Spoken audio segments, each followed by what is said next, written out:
decía que muchísimas gracias en principio a la Universidad del Valle a través del Departamento de Ciencias Sociales por haber aceptado mi solicitud de año sabático en esta universidad. Quiero agradecer a María Gertrudis Roa, quien recepcionó originalmente la solicitud, y de manera muy especial a María del Carmen Castrillón, quien tuvo que meterse la pela de responder a todas las demandas y todas las solicitudes burocráticas de la Universidad de Quintana Roo, a la cual estoy adscrita, y sobre todo al Consejo Nacional de Ciencia y Tecnología, entre otras cosas porque parece impensable que un investigador, que uno de sus investigadores quisiera venir a hacer un año sabático al sur. Eso básicamente porque el horizonte de conocimiento casi siempre para los latinoamericanos y concretamente para México es hacia Europa o hacia Estados Unidos. Eso no da cuenta de otra cosa más que en gran medida de la colonización del pensamiento latinoamericano y eso explica también en gran medida por qué los latinoamericanos somos consumidores de conocimiento. O sea, consumimos conocimiento de la misma manera que consumimos McDonald's o consumimos Nike o consumimos, no sé, papas fritas de marcas impronunciables para mí en estos momentos. Esta referencia en modo alguno está exenta o está al margen, hace parte en todo caso de los imaginarios sociales en los que se circunscribe un fenómeno como el que nos convoca el día de hoy, que tiene que ver con los feminicidios, uno de los actos o de los hechos más oprobiosos de los que podemos testimoniar, de los que se puede dar cuenta no solamente en los medios de comunicación, sino que ha sido parte también de las preocupaciones y un esfuerzo por entenderlo, por sistematizarlo. El tema de los feminicidios no puede entenderse por fuera de la migración internacional. La migración internacional reviste características muy singulares y muy particulares en estos momentos, sin precedentes, por lo menos en la historia reciente.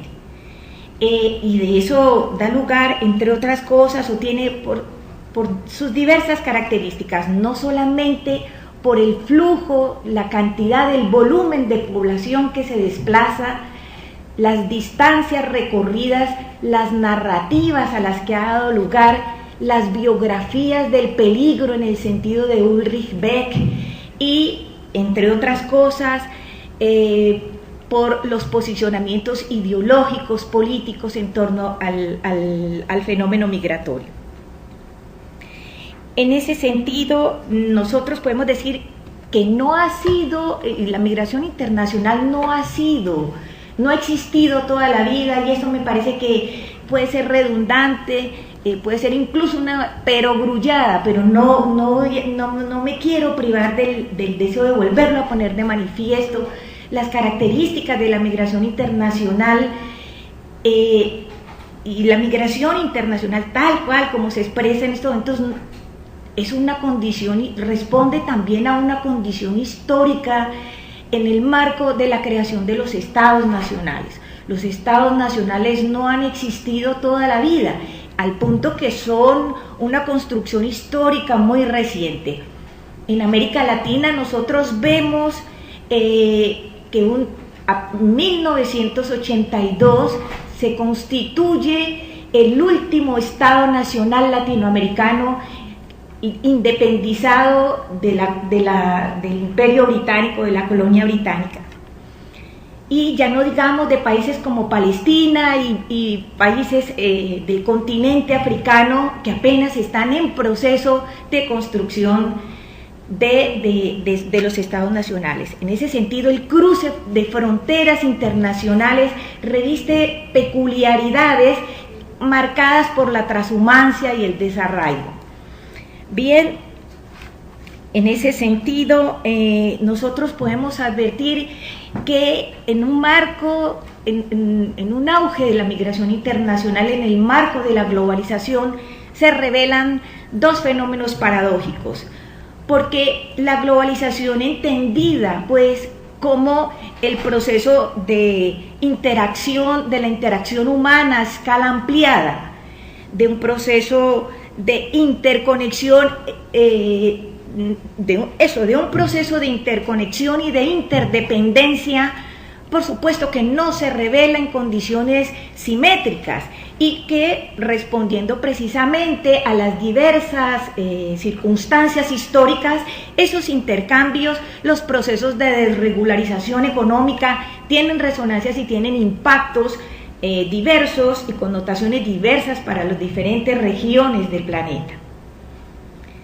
Es por eso que nosotros podemos decir que la globalización es, por un lado, y ese es un fenómeno paradójico, porque al tiempo que plantea el desdibujamiento, el borramiento de las fronteras para el libre tránsito de las mercancías, para el flujo de los mercados, crecen en oposición todas las murallas y todas las restricciones para el libre tránsito y el libre circular de las personas que, acuciadas, aguijoneadas, expoliadas precisamente por la quiebra de las economías locales, no tienen otra posibilidad ni tienen otro recurso más que el de la migración.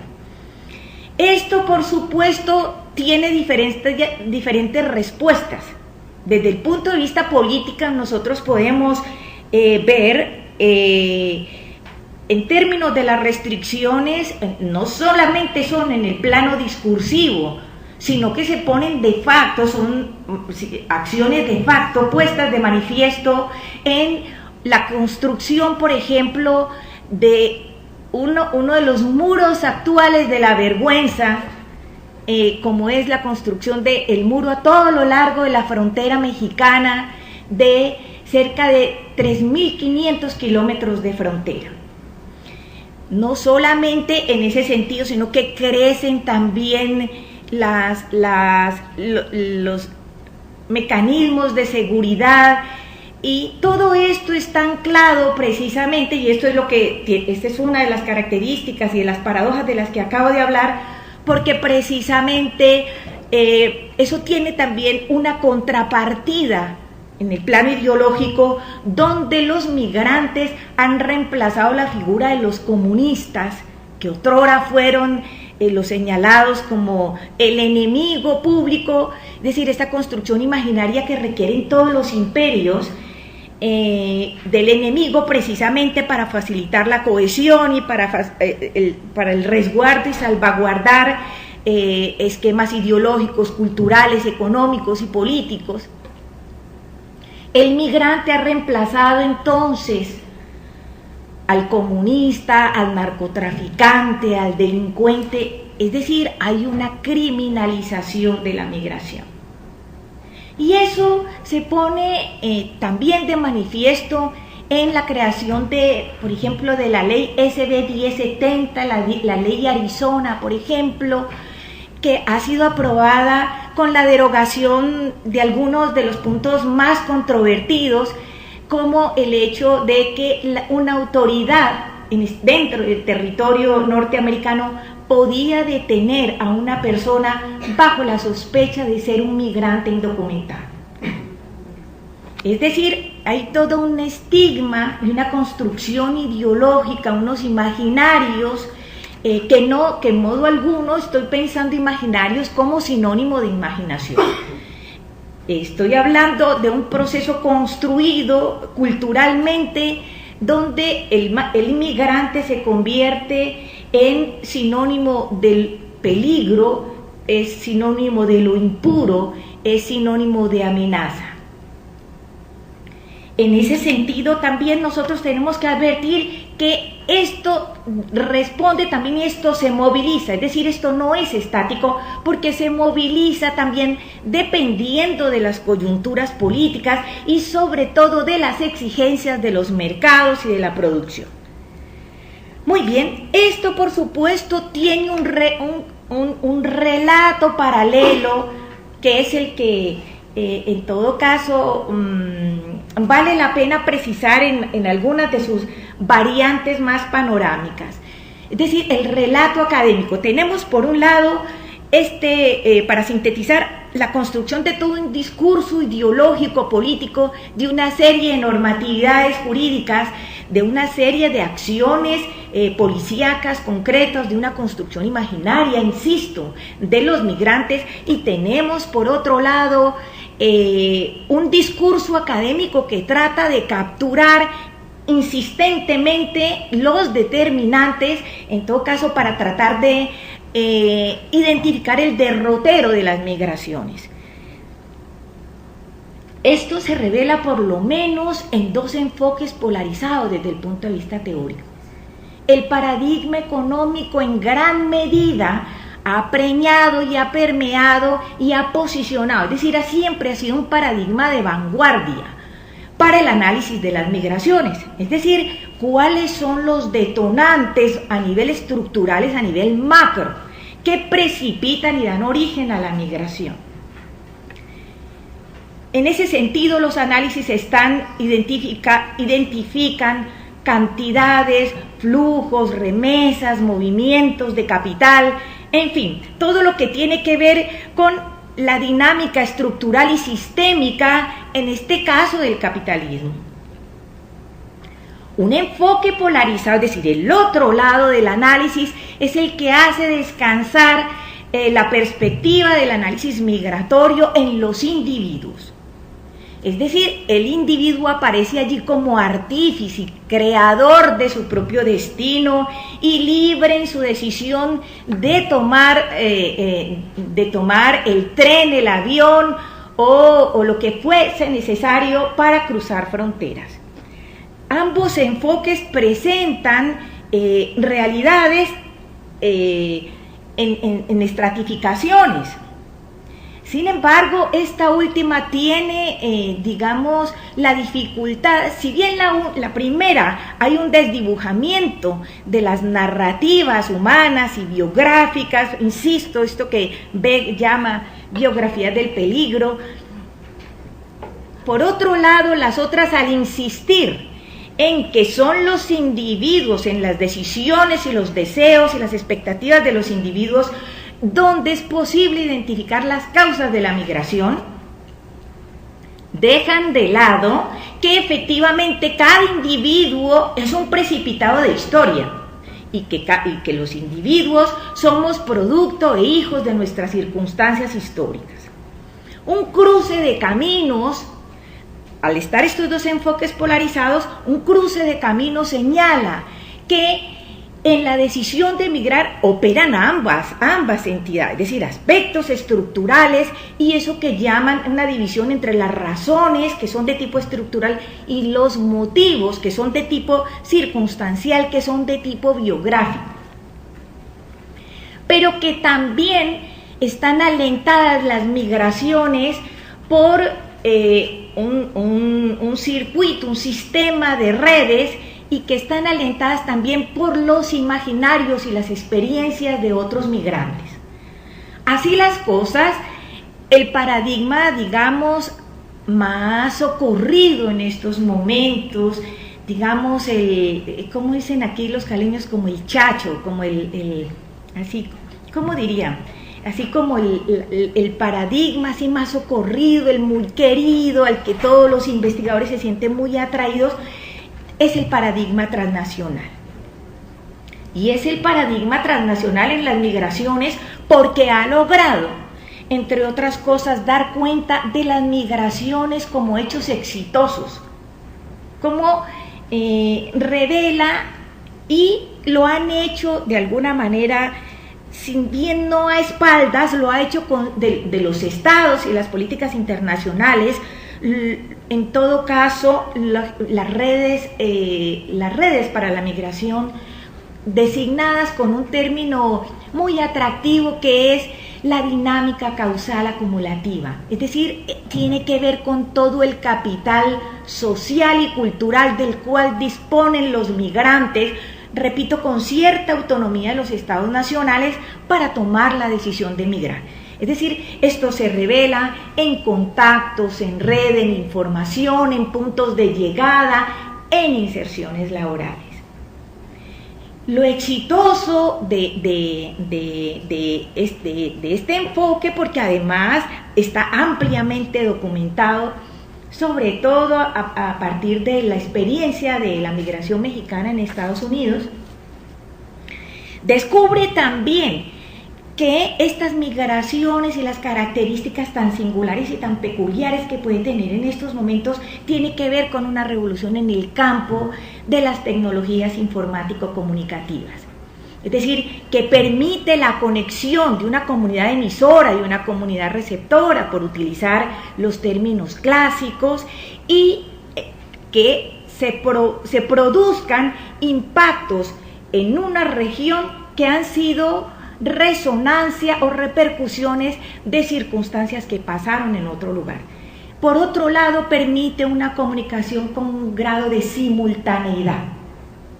Es decir, y eso nosotros no solamente lo podemos identificar con los ciudadanos de a pie, el migrante común y silvestre, sino que tiene que ver también con los capitales, al punto que las economías tienen características de casino, economías de casino, donde una situación que se toma en un lugar tiene impactos y resonancias devastadoras en algunos casos, o meritorias en otras, o sea, que satisfacen muchísimas cosas. Me parece que el paradigma transnacional, con todo y las ventajas que puede tener, al punto que la exposición de este tipo de circunstancias y de estas características de la migración transnacional alentó varias cosas. Por un lado, situaciones tan cínicas como que los gobiernos locales, los gobiernos de los países expulsores de migrantes declararan a las remesas como parte del crecimiento del Producto Interno Bruto. En uno de los casos, pues, en el colmo del cinismo político. Y por otro lado, también los migrantes se volvieron parte del caudal político y electoral en muchísimas regiones, al punto que en México, a nivel, digamos, de administraciones básicas como las presidencias municipales o las gobernaturas, se metieran pues la pela de ir a los Estados Unidos en el ánimo de capitalizar votos.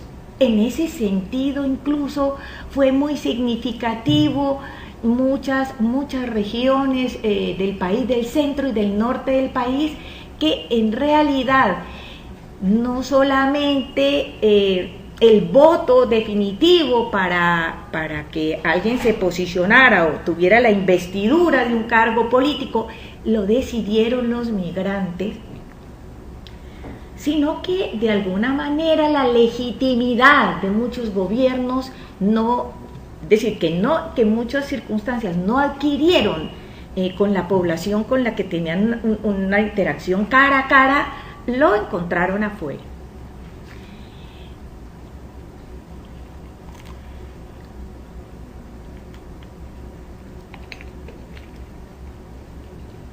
Este carácter exitoso, digamos, de las migraciones me parece, por otro lado, que ha eclipsado otras dinámicas de población, como las migraciones forzadas por conflictos bélicos, por ejemplo, que permanecen, merced a este tipo de análisis que acabo de señalar aquí, permanecen en una especie de una postración narrativa, una postración analítica, es decir, son como tratadas caso aparte, cuando no, en algunos ámbitos académicos, negadas abiertamente. Muy bien, en ese sentido, dadas las circunstancias, no quiero pasar de lado sin advertir que parte de la criminalización, volviendo un poco atrás, de la migración, pasa mucho por el discurso. Ha sido parte de un esfuerzo, por lo menos del cuerpo académico al cual pertenezco en la Universidad de Quintana Roo, y he sido vocera en muchísimos foros, de llamar la atención en el lenguaje académico sobre el señalamiento de la migración ilegal. me parece que es importante que revisemos el tratamiento discursivo que se le da a este tipo de migración como parte de una responsabilidad política. Porque me parece, por otro lado, que es un mecanismo a través del cual los académicos podemos convertirnos en tributarios en términos discursivos, independientemente pues del ímpetu motivacional que podamos tener y decir no y ponernos el saco y la camiseta y la pancarta, es decir, habría que los migrantes también son sujetos de derecho, aunque estén en otros países, aunque no tengan documentos, habría que hacer como un esfuerzo, lo he dicho en diversas ocasiones. Wittgenstein señala que lo que no se nombra no existe, pero el valor y el estatuto de las cosas dependen en gran medida de cómo se nombra. En ese sentido, hemos propuesto que la migración indocumentada en todo caso sea denominada y no por eso pierde características, sino al contrario. Una migración indocumentada, una migración clandestina, una migración irregular. En todo caso, porque la magnitud de los flujos migratorios internacionales, tiene que ver con el colapso de las economías locales. Bien, en ese sentido, y después de esta revisión panorámica, en la que espero no haberme extendido mucho, yo tengo dos objetivos humildes el día de hoy. Quiero presentar el contexto, el marco histórico contextual en el cual se produce un fenómeno tan oprobioso y tan vergonzoso denominado feminicidio. Es decir, esa es la primera reivindicación. ¿Cuáles son esos entramados estructurales vinculados con la globalización, el aumento de la migración, donde las mujeres están en una situación de altísima vulnerabilidad, las mujeres migrantes? Eso por un lado. Y por otro lado, identificar más bien cuál es el linaje epistemológico, el linaje teórico de una categoría como la de feminicidio. Me parece que tal cual como está implementado en su dimensión política, que me parece que tiene muchísimos atributos, me parece que también puede ser vehiculizada y puede ser viable para que pase de ser un término con unas designaciones y unas connotaciones políticas que, repito, en modo alguno son desmeritorias, y yo en modo alguno podría pronunciarme de otra manera más que a favor del estatuto político del término feminicidio, sino que mis pretensiones, por lo menos el día de hoy, es ver la posibilidad a través de una interconexión conceptual con términos desde nuestro acervo antropológico. Yo soy antropóloga, María del Carmen hizo el favor de señalar mi identidad profesional para que no quede duda. Desde nuestro acervo conceptual, aproximar el concepto de feminicidio a conceptos como el del cuerpo y el concepto de liminalidad. Cuerpo, frontera, migración y liminaridad, me parece que son términos que pueden posicionar el concepto de feminicidio. Muy bien, de acuerdo a esto que les he prometido,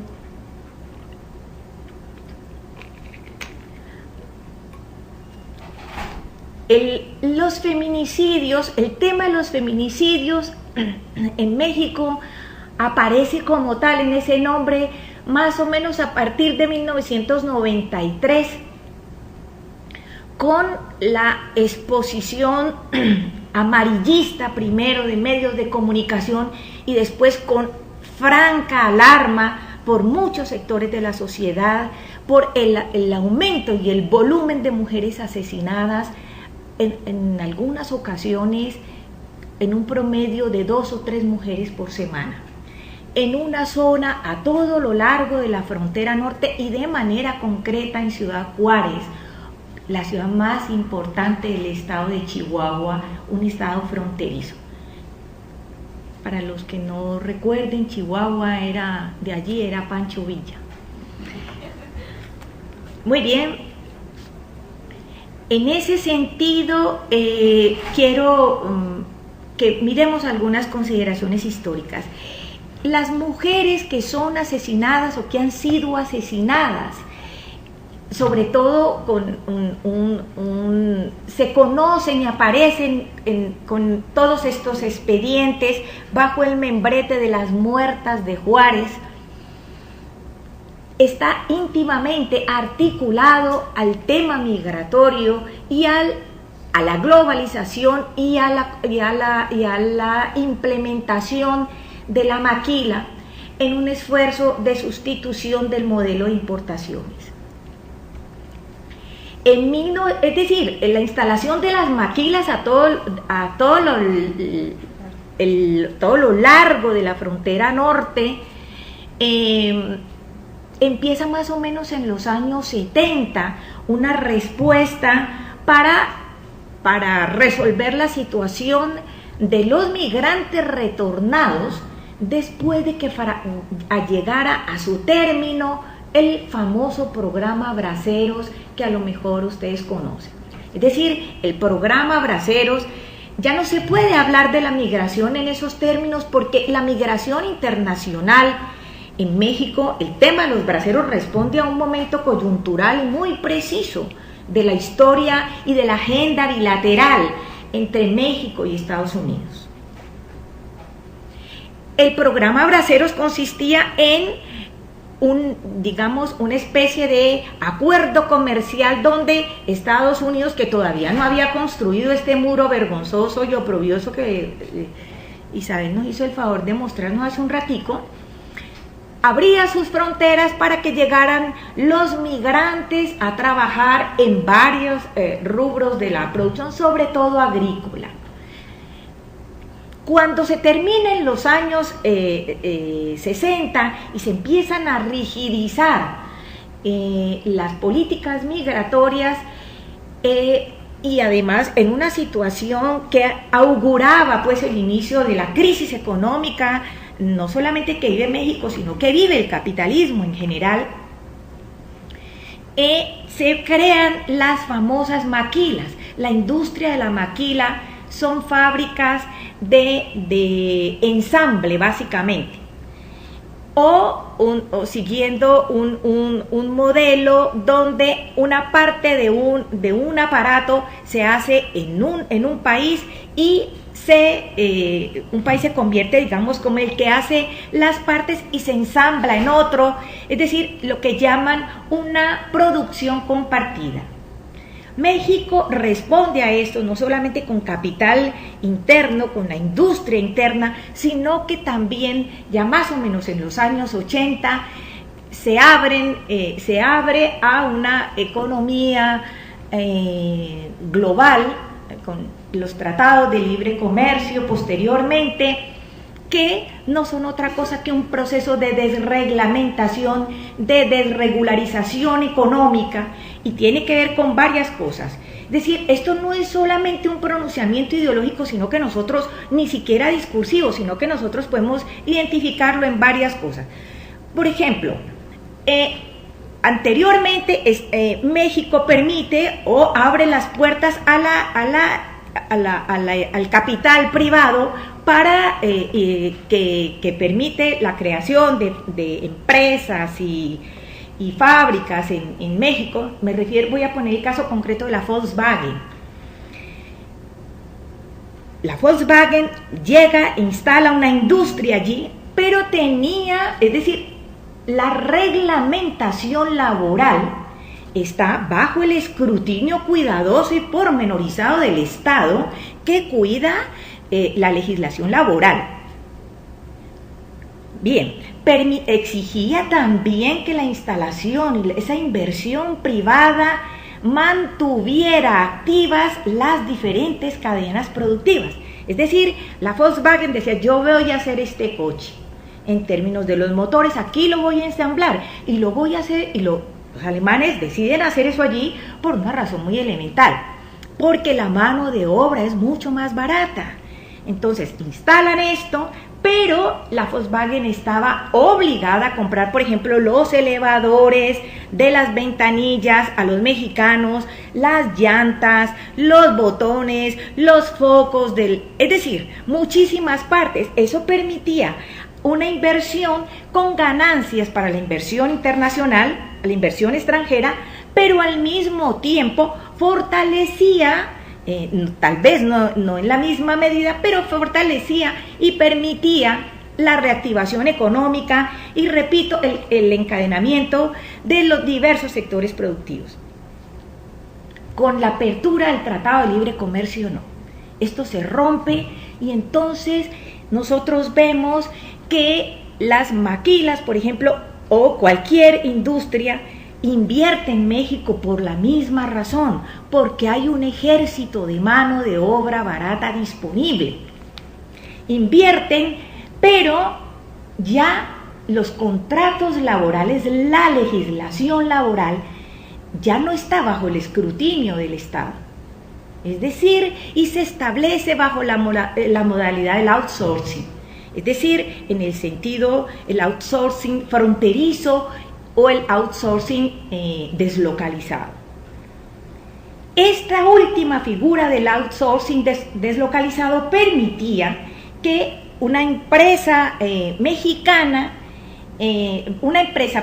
internacional se instalara en México, pero ya no le compra a los mexicanos, a los productores de diversas ramas de la producción, sino que se autocompra, es decir, están instalados en México, pero se autocompran en otra empresa que tienen en Brasil o en otra empresa que pueden tener en Tailandia o en Tumbuctú o donde sea. Y entonces eso permitía también que pagaran muchísimos menos impuestos. La situación es verdaderamente catastrófica. Y nosotros asistimos paulatinamente al desmantelamiento del estado de bienestar. Es decir, quizá hay dos países, y lo han afirmado muchísimos analistas, quizá hay dos países en América Latina donde existió realmente el estado de bienestar, y es México y Costa Rica. Es decir, un Estado que se hace cargo y se responsabiliza de las necesidades básicas de las poblaciones que están en sus inmediaciones territoriales. La instalación de las maquilas, y quizá eso también explica, esta circunstancia de tipo estructural, explica en gran medida que otra de las características de la migración tenga que ver con la feminización de la migración. La instalación de las maquilas no tuvo las mismas consecuencias para la mano de obra masculina que femenina. En realidad, la mano de obra solicitada, sobre todo las industrias maquiladoras de piezas electrónicas, solicitaban, apuntaladas además en un discurso ideológico que divide la fuerza de trabajo en fuerza de trabajo intelectual y fuerza de trabajo manual. Las mujeres son las que son demandadas y atraídas por la industria de la maquila, porque, con el argumento, las mujeres son más trabajadoras, laboriosas, les gusta hacer esas chambas repetitivas, son bordadoras, son cuidadosas, ellas sirven para el trabajo manual. Y aquí se requiere básicamente trabajo manual, no trabajo intelectual. Y esto no es despreciable, estas connotaciones ideológicas por las cuales la mano de obra femenina es solicitada para la industria del ensamble, de la maquila, es femenina. Nosotros tenemos un queso allí importante que habla de la gran cantidad de población, es decir, femenina, que era contratada específicamente para la instalación de chips en alguna tablita es decir, ese trabajo reiterativo y repetitivo, casi con diligencia de bordadoras. Las condiciones, además, apuntaladas, quiero insistir, en estos entramados ideológicos de por qué las mujeres eran la fuerza de trabajo que requerían las maquilas, significaba también que como es un trabajo manual, es un trabajo con menor paga. Las mujeres les pagaban menos, muchísimo menos. Las mujeres que trabajaban allí tenían baja escolaridad, eran mujeres migrantes, con baja escolaridad y con nula participación política en términos organizativos, sin ningún tipo de organización ni experiencia política ni organizativa. En ese sentido son mujeres muchísimo más vulnerables. Es en este escenario donde empiezan a aparecer las mujeres trabajadoras de la maquila asesinadas, y hay por lo menos dos casos que fueron ampliamente documentadas. El caso de 8 mujeres, una fosa donde aparecen 8 mujeres, solo 3 de ellas identificadas, 5 de ellas nunca lograron identificarse. Llama la atención en este escenario toda una especie de semántica del cuerpo, incluso una resemantización del cuerpo, porque las mujeres no solamente eran asesinadas, sino que todas presentaban huellas de tortura, eran mutiladas y las diferentes partes del cuerpo eran repartidos, sobre todo en las áreas del desierto. Nogales, en el estado de Sonora, también se hizo célebre, tristemente célebre, en un lugar que paradójicamente se llamaba el Paso de las Mariposas. Así se llama, las mariposas. De repente, en muchos documentales, el paisaje se veía enrarecido por encontrar allí jirones de vestidos, brasieres, pantaletas rotas. Es decir, era toda una escenografía de un crimen de lesa humanidad contra las mujeres. Todavía a estas alturas de la vida no se sabe con precisión cuántas fueron. Es en este marco de una situación acuciante que muchos grupos de derechos humanos, ONGs, el movimiento feminista en México, que es bastante fuerte, bastante importante, escritoras como Elena Poniatowska se vuelven parte de las comisiones para el abordaje del tema del feminismo, para explicarlo.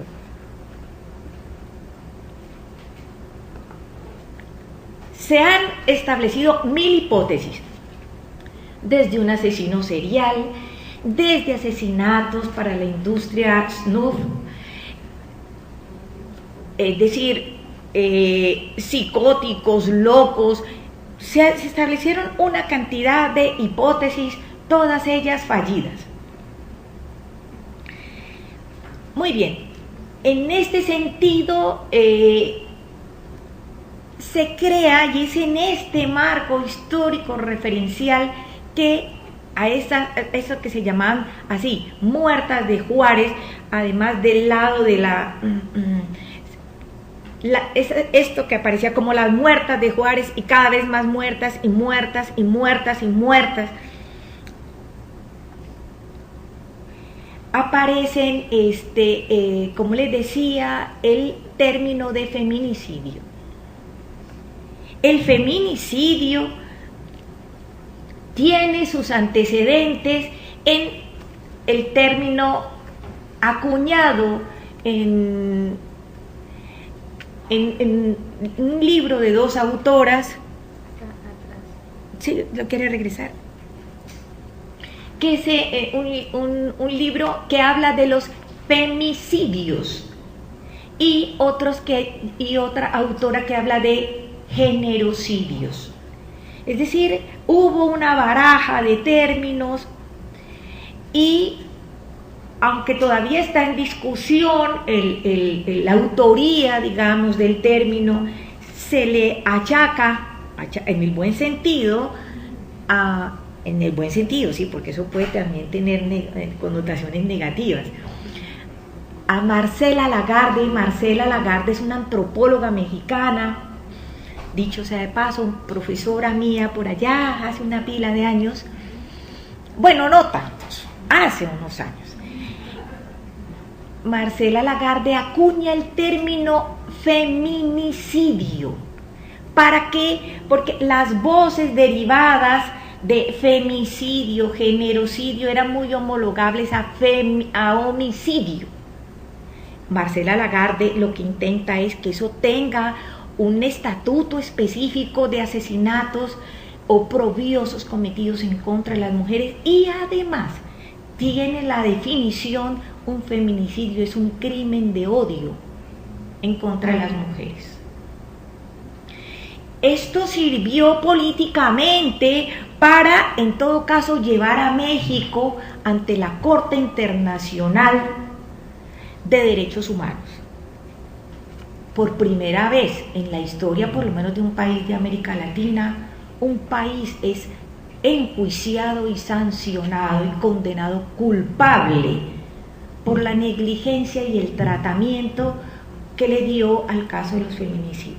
Es decir, siempre aparecían o son putas o son locas o se lo buscaron. Es decir, por eso el término feminicidio tiene como connotación política un valor fundamental, porque sirve para, entre otras cosas, para poner de presente, dentro de una cultura de la violencia que tiene tantas derivaciones, incluso que no se puede hablar de cultura de la violencia como la cultura de la violencia, sino culturas de la violencia o violencias de la cultura, que así preferimos llamar los antropólogos, para no hablar de la cultura. Sino con esto lo que queremos decir es que la cultura de las culturas de la violencia, o que la violencia siempre se presenta en el marco de relaciones de poder, por supuesto asimétricas, y siempre invisibilizadas como una categoría fundamental. Y son invisibilizadas como un componente fundamental de la violencia, porque reconocer la violencia significa la legitimidad, por lo menos de la víctima, para exigir justicia. El asunto es que el término, como les decía, y aquí ya paso al segundo punto. ¿Cuánto me queda, María del Carmen?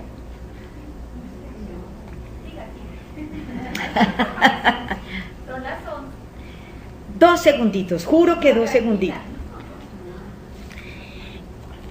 Paso al segundo punto. Me parece que, si bien tiene y tuvo unas resonancias políticas enormes para identificar precisamente dentro de las culturas de la violencia los asesinatos cometidos en contra de las mujeres, como parte de una violencia de género que también está circunscrita y en el marco, repito, de relaciones de poder.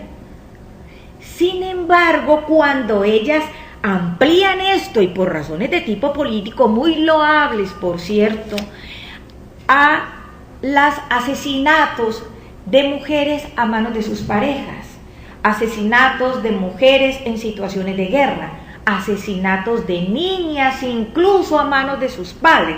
Marcela Lagarde, por ejemplo, hizo un peritaje sobre una niña que es entregada al DIF, una cosa que se llama el desarrollo integral de la familia, que sería que el equivalente es el instituto, se ve que hace tiempo me fui, el Instituto Colombiano de Bienestar Familiar recepciona a la niña con huellas de violencia y posteriormente la devuelve a los padres. Unos cuantos meses después la niña es asesinada a manos de sus padres. Todas estas modalidades aparecen bajo el membrete y se vuelve un paraguas abarcativo para todas las modalidades de violencia, independiente de la edad, independientemente de la clase, independientemente de la etnia. Y vuelvo y repito que tiene un enorme valor de tipo político, pero yo tengo una proclividad especulativa y además tengo reivindicaciones analíticas y conceptuales. Por lo tanto, yo propongo que el término feminicidio se da en el marco efectivamente de una crisis del Estado de Derecho, en el marco de la globalización y en un contexto de migración y de frontera. Es decir, propongo entonces circunscribir este tipo de asesinatos en este encuadre.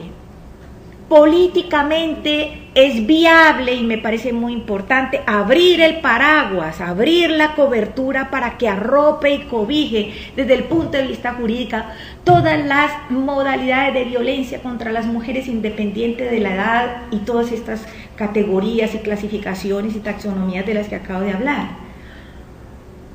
Pero me parece que para hacerlo viable, vehiculizable, tendría que ser desde el punto de vista conceptual, es decir, para transitar de un término jurídico político, transitar a un término conceptual. En ese sentido, propongo que lo que sucede, que quiero pensar entonces el tema de la frontera, porque además es pensar los feminicidios en una circunstancia y en el marco de asesinatos y violaciones en un cruce fronterizo. Es por razones de tiempo, y no me dejo tentar porque María del Carmen me está mirando fijamente, que no abordo también el aumento de asesinatos de mujeres centroamericanas en el sur, merced al desarrollo de la industria turística en el estado de Quintana Roo, con la creación de estos paraísos maravillosos como Cancún, Playa del Carmen, Tulum, Cozumel, Holbox. Las mujeres centroamericanas, solamente lo ilustro rápidamente, las mujeres centroamericanas convierten el cuerpo, en el cruce fronterizo, el cuerpo se ha vuelto moneda de cambio. De hecho, muchas mujeres en muchas entrevistas en Guatemala nos decían que toman anticonceptivos, es decir, una vez tomada la decisión de emigrar, toman anticonceptivos 1 mes o 2 meses antes porque saben que van a ser violadas. Me parece, salvo la mejor opinión del auditorio, que esto tiene rangos diferenciables a un asesinato que además ha indicado, por ejemplo, a España como uno de los países donde las mujeres, las mujeres mueren a manos de sus parejas con muchísima más regularidad y con muchísima más frecuencia que en otros países, por lo menos en términos estadísticos, o como ha sido documentado sobre todo por un trabajo importantísimo que han hecho las mujeres. Adolfo, yo no lo dije, es decir, lo dicen las feministas y las investigadoras, antropólogas españolas. Muy bien, nosotros tendríamos en todo caso que ver esta circunstancia, repito, específica.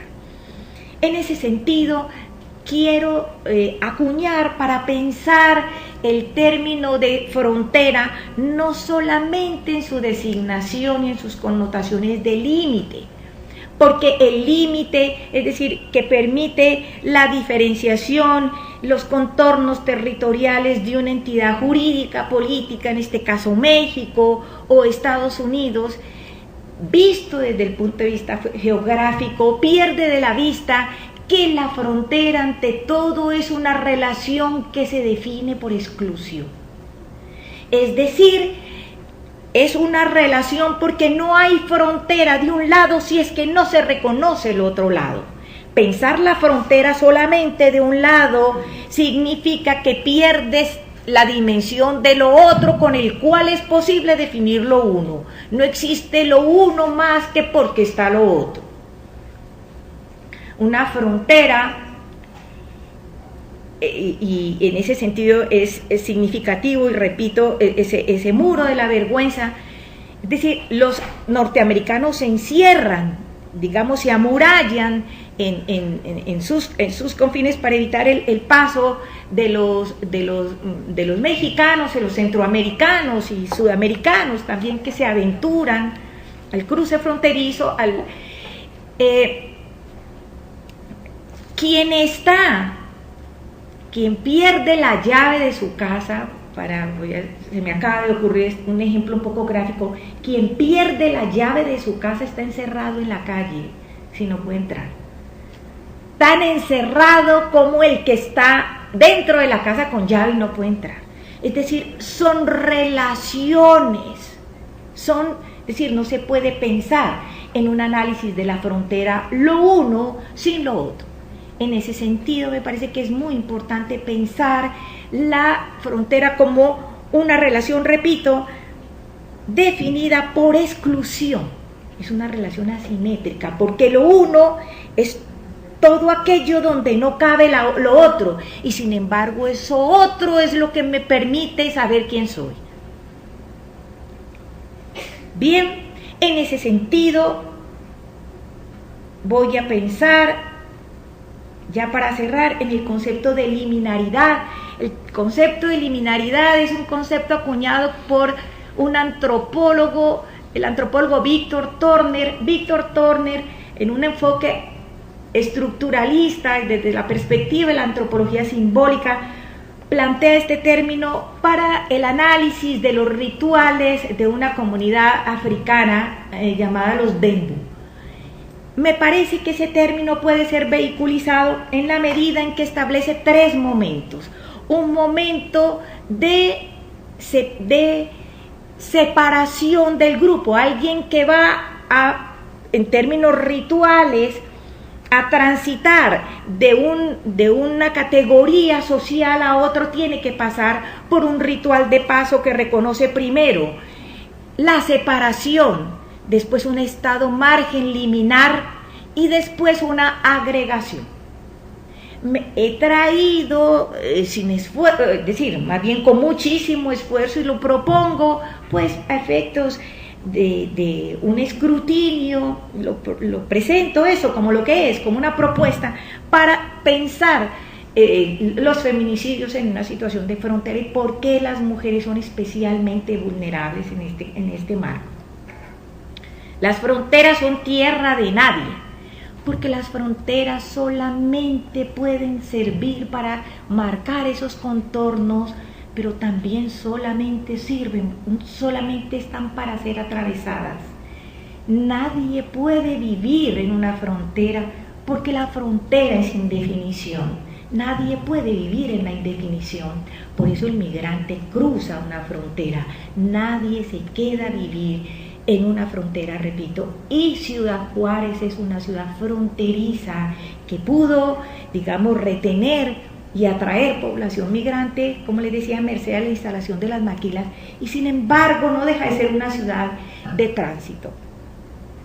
Las mujeres, sobre todo cuando deciden migrar, efectivamente pasan por estos momentos, una desagregación del grupo social al cual pertenecen, y en el tránsito están en una situación de absoluta liminaridad. Es decir, un migrante indocumentado, y es mucho más terrible para las mujeres, tienen la obligación de ser nadie. Es decir, la invisibilización y la negación de sí mismo es un componente que tiene que ser revisado, analizado y tratado en esta perspectiva. Es decir, tienen la obligación de no ser o ser nadie. La invisibilización, el ocultamiento es un componente de los cruces fronterizos. Y tienen que hacer, y no podría ser de otra manera precisamente por estas características de migración indocumentada, el cruce fronterizo es la condición para alcanzar una nueva designación. Cuando las personas cruzan la frontera, como dicen acá en Colombia, ya coronaron, ya lo hicieron. Pero estos momentos, repito, de desagregación, tiene sin embargo connotaciones. Las mujeres en una estructura de pensamiento, no me gusta usar esta palabra que voy a usar, ustedes me habrán de perdonar, no me gusta, lo voy a hacer después, tomaré un poco de agua para pasarla, en el marco de un sistema patriarcal. No me gusta esa palabra porque también me parece que disuelve un montón de cosas y criminaliza también a los otros. Pero en el marco de una estructura patriarcal, las mujeres tienen que ser de alguien. Las coordenadas de la feminidad están tratadas por están sostenidas y soportadas, apuntaladas por, digamos, por una construcción de pensamiento masculino. Las mujeres tienen que ser de alguien, o son las hijas de alguien, o son las hermanas son hijas de un papá, hijas hermanas de alguien, tienen que ser de alguien. Son campos territoriales y simbólicos cuyas coordenadas están trazadas y definidas, repito, por un sistema de pensamiento masculino, por decirlo de una manera, en todo caso, menos comprometedora. Esa es otra de las connotaciones que tiene, es para las mujeres un cuerpo que en última instancia se convierte en un territorio baldío, en una frontera vital que es atravesada con absoluta impunidad, y en ese sentido llama muchísimo la atención que casi todas las mujeres, dicen los expedientes, fueron violadas por ambas vías, de entrada y de salida, como solo pueden ser atravesadas las fronteras. Es decir, las mujeres migrantes son cuerpos fronterizos. Propongo entonces que las mujeres migrantes libres, vagamundas, yo recuerdo que, le comentaba a María del Carmen, incluso yo recuerdo que cuando era chiquita, uno de los términos más groseros y más fuertes que podía utilizar mi mamá para llamar a una mujer, a decirle vagamunda, porque una mujer vagamunda es el sinónimo de mujer de nadie, de mujer migrante que toma en sus manos el destino y las acciones de su propia vida. Los contornos, pues, de la feminidad están definidas por las coordenadas de la masculinidad: el grupo, el linaje, el parentesco, la localidad, comunidad, nacional, etnia, raza, clase, etc. Y repito que para que la categoría de feminicidio pueda tener un estatuto analítico, debe ser revisado en el marco de un contexto de migración y de frontera.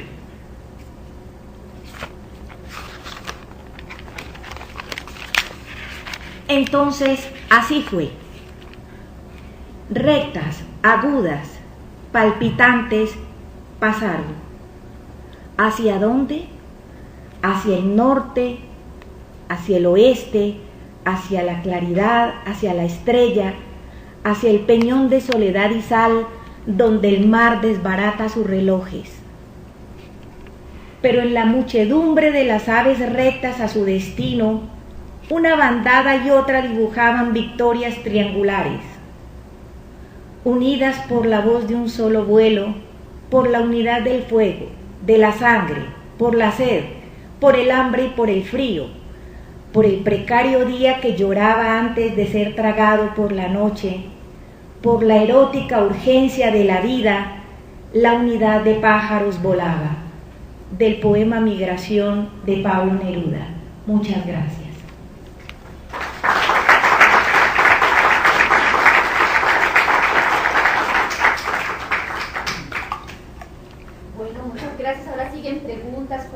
varios. ¿Solo en el micrófono? No. Esta es la transmisión. Entonces, ¿me llevas a los dos, a la persona? Bueno. ¿Cómo se conecta? ¿Ya está? Ya está para la transmisión y no se escucha. Yo lo tengo que tener. Bueno, ¿quién quiere? Hola. Hola. Todos no, por favor, uno por... ¿Quién quiere? Buenos días. Yo le quiero hacer una pregunta en relación a una información que pude consultar. En el periódico Contrapapel, que es un periódico digital de la Ciudad de México. Y allí en este año, en el mes de junio, recopilan una información de un discurso que el gobernador del Estado de México, el señor Erubiel Ávila Villegas, da en relación a los feminicidios. Y él hace esto de manera oficial, informando que en 2011, a la fecha, o sea, 2013 de junio, en ese momento, se habían reportado 133 casos de feminicidio y de esos el 80% habían sido resueltos y que habían derivado de 50 personas sentenciadas. Frente a esto, la señora María de la Luz Estrada, que es la coordinadora del Observatorio Nacional de Feminicidio, dice que solamente de marzo del 2011 a diciembre del 2012 se han reportado 563 asesinatos de mujeres y que de estos 563 asesinatos 115 fueron tipificados como feminicidios y los otros simplemente se han acuñado como pues muertes, digamos, de otra índole. Y frente a esto, pues este periódico Contrapapel hace toda una reflexión sobre cómo se acuña este término y de qué manera es nombrado, tipificado desde la ley y como también desde estos discursos de lo político y de personas como los gobernadores de México, pues instauran también los discursos en los que parecen tranquilizarse a la población porque parecen ir en descenso a través, digamos, de esta misma tipificación, pero que en realidad lo que pasa, según la señora pues, del observatorio, es que no es que estén siendo reducidos, sino que no son tipificados. Entonces, frente a esto, pues me gustaría que usted me diera como una opinión según sus investigaciones. Gracias. Vamos a recoger varios. ¿Quién?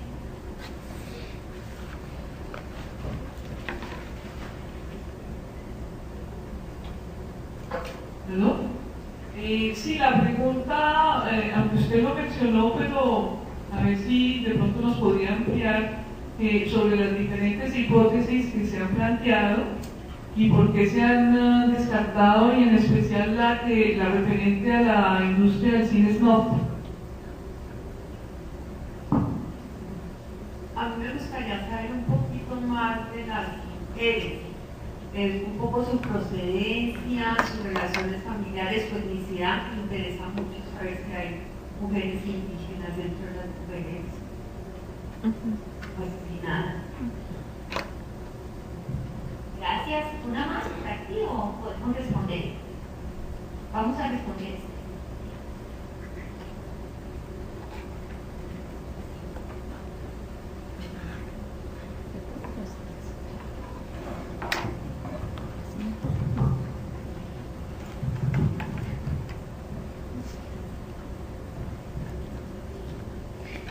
Bueno, gracias por sus preguntas. Me parece que están relacionadas las preguntas. La primera que tenía que ver con la cantidad de asesinatos y cuáles están etiquetados bajo el rubro de feminicidios. Las cifras no son concluyentes. ¿Por dónde pasa entonces el lindero jurídico para decir esto es feminicidio y esto es una muerte X, por cualquier cosa, por las circunstancias que sean? En ese sentido es que me parece que el esfuerzo, y cuando hablo del esfuerzo político, no me refiero a las decisiones políticas de los gobiernos en turno, sino a un posicionamiento político e intelectual, como el de las investigadoras, feministas, luchadoras sociales, muchas de las cuales fueron asesinadas. Fueron muchísimas las mujeres investigadoras, poetas incluso, que fueron asesinadas justamente cuando trataban de esclarecer quiénes estaban implicados en el asesinato de las mujeres.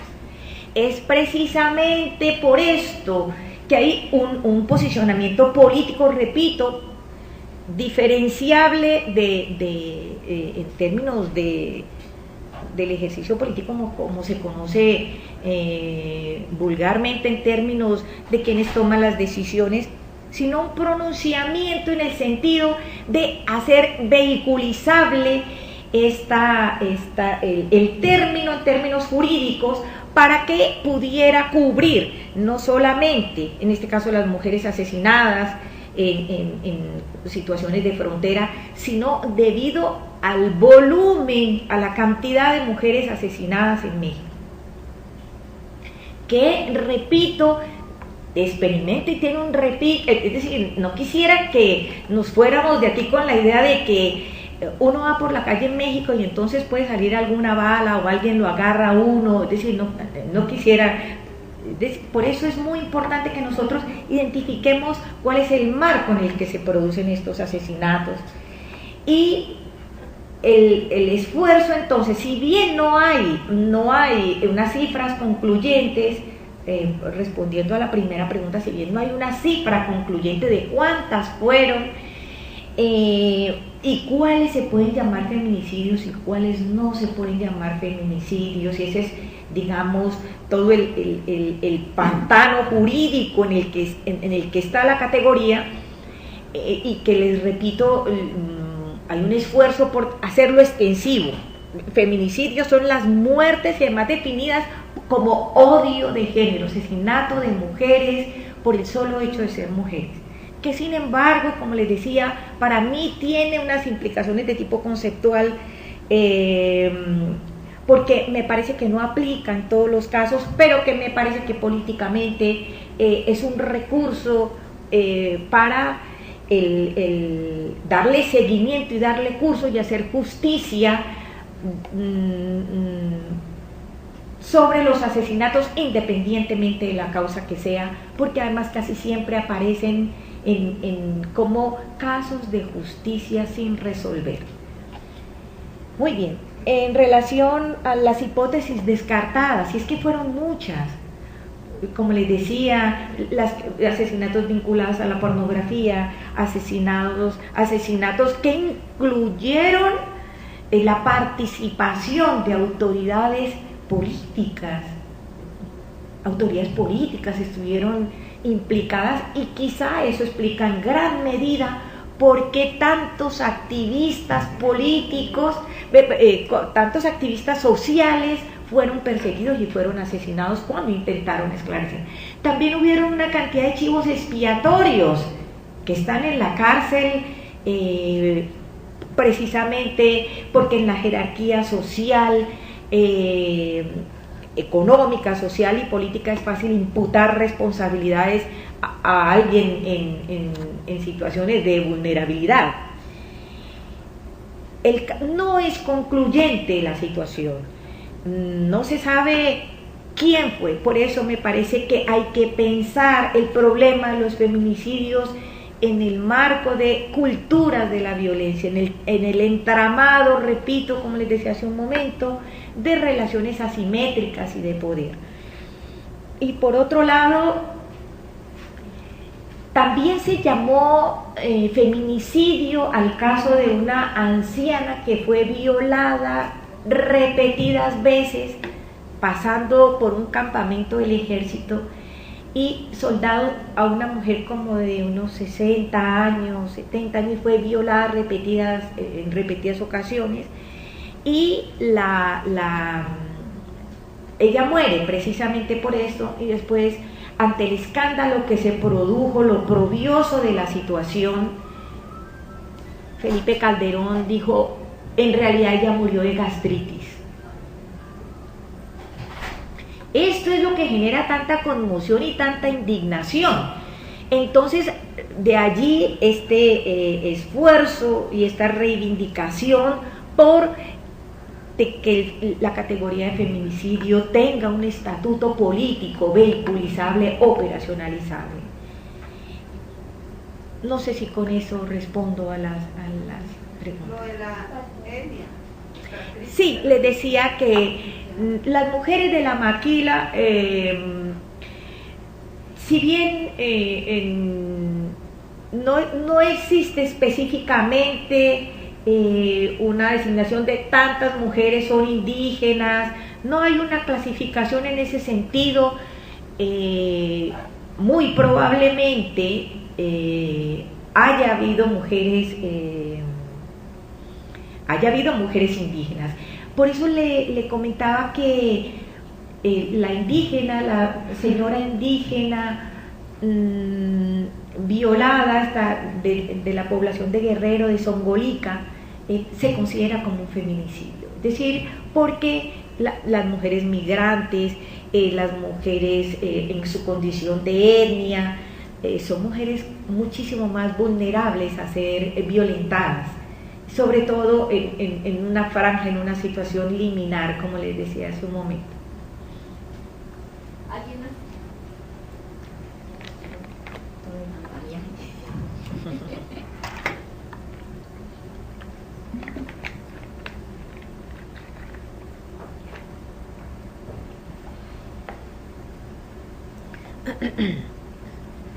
Buenos días. Bueno, hay algo que decías, que el feminicidio se da en un contexto de crisis de Estado y crisis política, y yo pienso de que las crisis son a veces coyunturales, y el problema de los feminicidios no son coyunturales, es una situación de estructuras, es una situación que atraviesa todas las culturas, como decías, y que como nosotras como feministas decimos, es una cultura de las violencias contra las mujeres. Entonces, allí creo de que me parece que trasciende el término. Lo otro es que en el caso de ciudades como Cali, que hasta este momento llevamos más de 64 mujeres asesinadas, en donde el señor alcalde, a fuerza de mucha insistencia, termina reconociendo que de pronto sí algunas veces se matan a las mujeres por ser mujeres. Entonces, y es epidemiólogo y he trabajado antes en salud pública y con un instituto que se llama CISALVA y que también trabaja en las violencias. Sin embargo, dentro de los procesos de investigaciones y análisis que se hacen en el marco de un proyecto de no violencias contra las mujeres, se termina reconociendo que en Cali existen 3 indicadores de feminicidio. Uno es muerte por violencia sexual, muerte por el compañero o excompañero o persona que haya perdido vínculo sentimental o erótico, y también la muerte que se da por ser trabajadora sexual. Entonces, estamos en Cali trabajando en esas tres partes, porque es lo más localizado, porque nosotros también tenemos la situación de las muertes de las mujeres por conflicto armado, pero que se da inclusive al interior de la ciudad, porque aquí existen fronteras invisibles donde los grupos como las BACRI, bandas criminales que están al interior de los barrios, han generado sus propias fronteras, han utilizado el cuerpo de las mujeres como botín.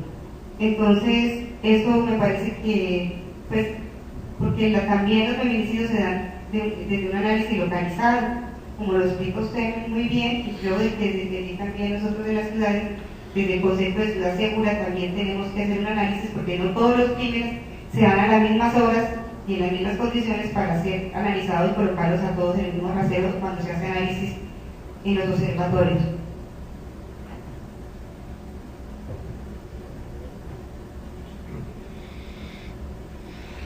Bueno, en una ocasión una activista de Juárez me decía que ha visto cómo buena parte del movimiento de rechazo a los crímenes en Juárez ha bajado bastante en los últimos años, y eso ella lo relacionaba con todo ese proceso de ONGización de los movimientos de mujeres. ¿Proceso de qué?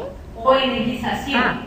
¿sí? Donde de todas maneras lo que se haga o no se haga tiene mucho que ver con los recursos de los que dependen,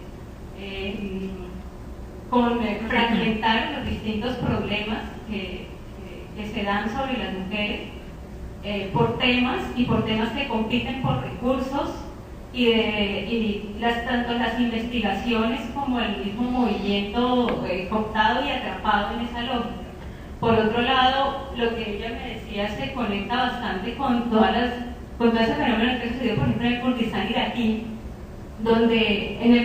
iraquí, donde el problema de la lucha contra el pelo va por un lado y el problema de la violación por el otro y de la violación por el otro, y así sucesivamente cada asunto es fragmentado, los movimientos de mujeres son convertidos en oficinas, las activistas en oficinistas, y así sucesivamente se le va quitando todo el filo al movimiento.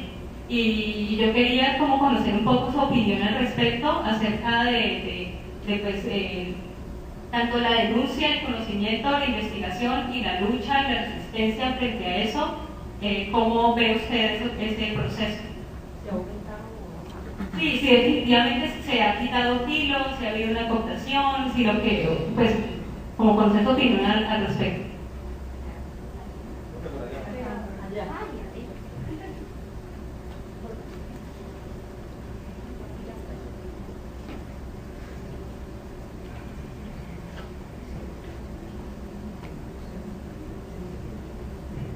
Buenos días. Tengo una duda sobre, digamos, o sea, después de escuchar, digamos, toda la charla y todo, ¿cierto?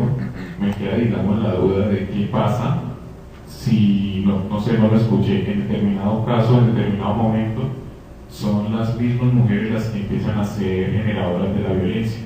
No necesariamente en la forma de feminicidio, sino, digamos, de violencia como tal. Porque si algo, digamos, pasa, por ejemplo, en la ciudad, es que ahora, digamos, las pandillas, por así decirlo, no son necesariamente hombres y mujeres subordinadas a los hombres. Ahora las pandillas también las conforman las mujeres.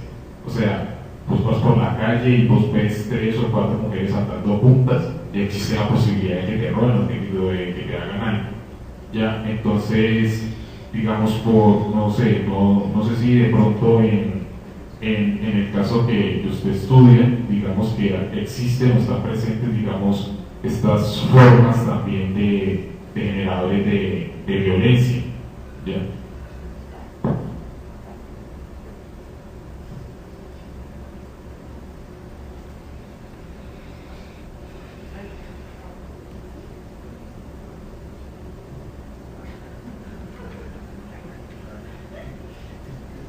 Diana, si no te entendí mal, tú sugieres que para utilizar el concepto de feminicidio hay que tener presente que este tipo de asesinato debe darse en una frontera, por la existencia de una frontera y sobre todo en el marco, como iniciaste tu conferencia, en el marco de la migración transnacional.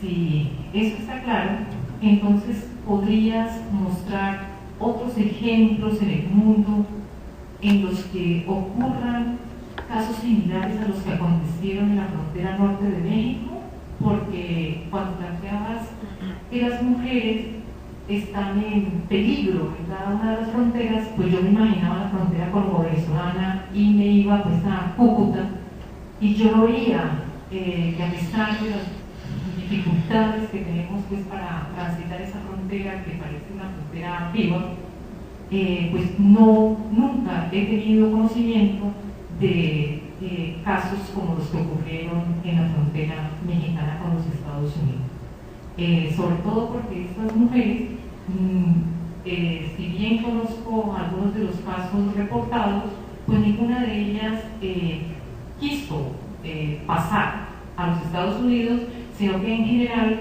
eran migrantes internas que llegaban hasta esas zonas para trabajar en las maquilas. Gracias.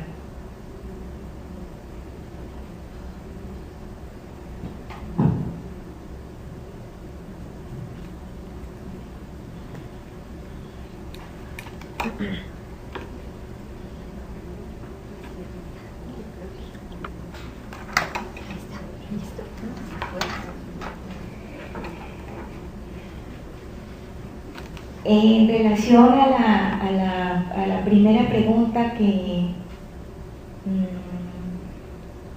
es una pregunta que me parece muy importante y que además se vincula con la de María Eugenia, me parece. El tema de las crisis como algo coyuntural y oponerlo en modo alguno tiene como propósito, en el marco de esta exposición, negar que hay una cultura de la violencia contra las mujeres, o que la cultura de la violencia es una de las o que la violencia contra las mujeres es una modalidad de la cultura de la violencia, es una de las modalidades, y además responde a factores estructurales, efectivamente, que las crisis precipitan y exhuman y ponen de manifiesto. Precisamente Ortega y Gasset distingue, por ejemplo, entre creencias e ideas. Distingue esos dos campos y a mí me parece muy importante, y además habla de cómo es muchísimo más fácil y sobreviven, dice Ortega y Gasset, las creencias están en los pliegues más profundos del alma, lo dice, me voy a permitir una licencia poética precisamente por la referencia. Y este tipo de creencias, este tipo de atavismo se puede poner mucho más fácil de manifiesto en situaciones de crisis de Estado como el que efectivamente nosotros vimos. Y me parece que uno de los logros, alguien que preguntaba sobre los logros, es decir, las crisis lo que permiten, entre otras cosas, es la exhumación y la puesta en acto de las modalidades de una cultura de la violencia. Los aportes en México sobre esta militancia, sobre este tipo de activismo de muchísimas organizaciones, claro que se hicieron cosas muy importantes, al punto, como les comentaba yo, que México fue llevado a un tribunal internacional y México fue juzgado y condenado. Como país, en la historia de un país en América Latina no había sucedido una cosa así, por crímenes, por su desatención, por la negligencia a la hora de atender estos casos, y se consideró como un crimen de Estado, así está referido.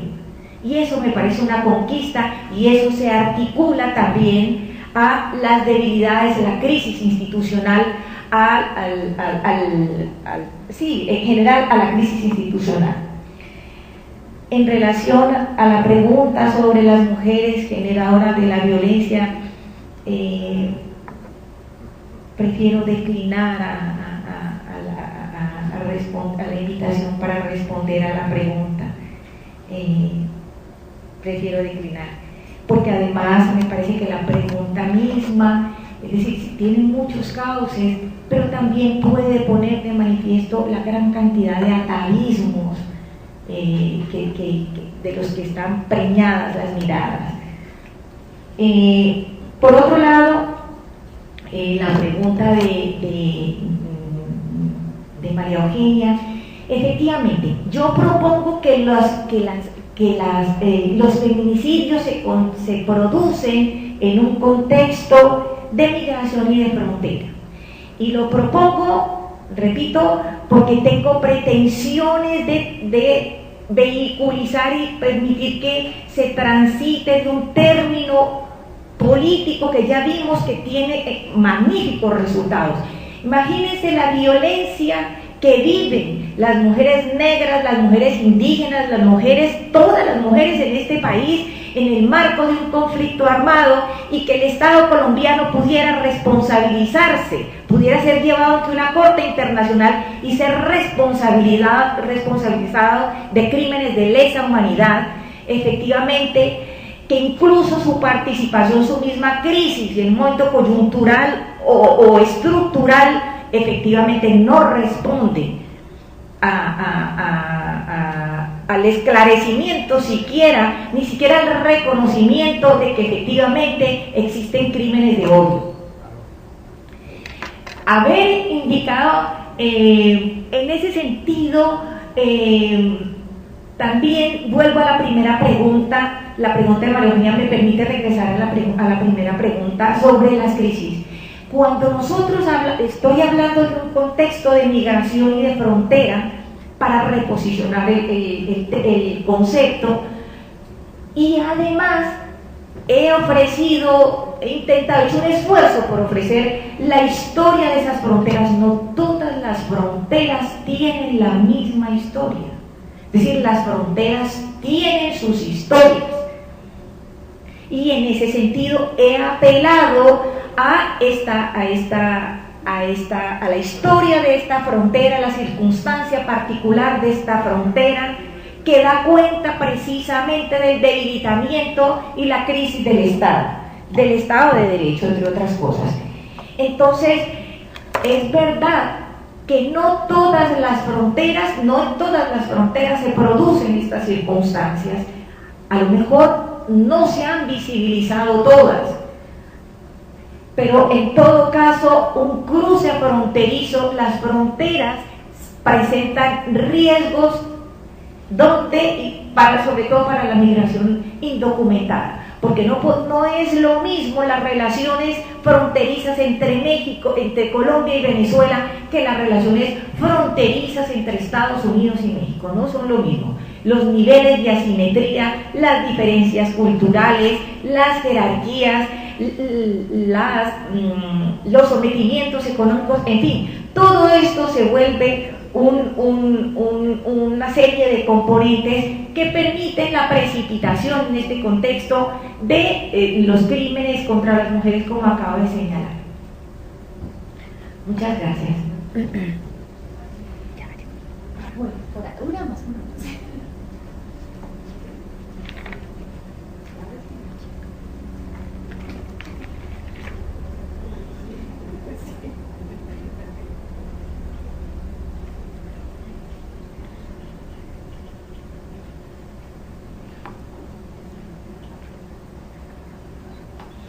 Bueno, muchas gracias.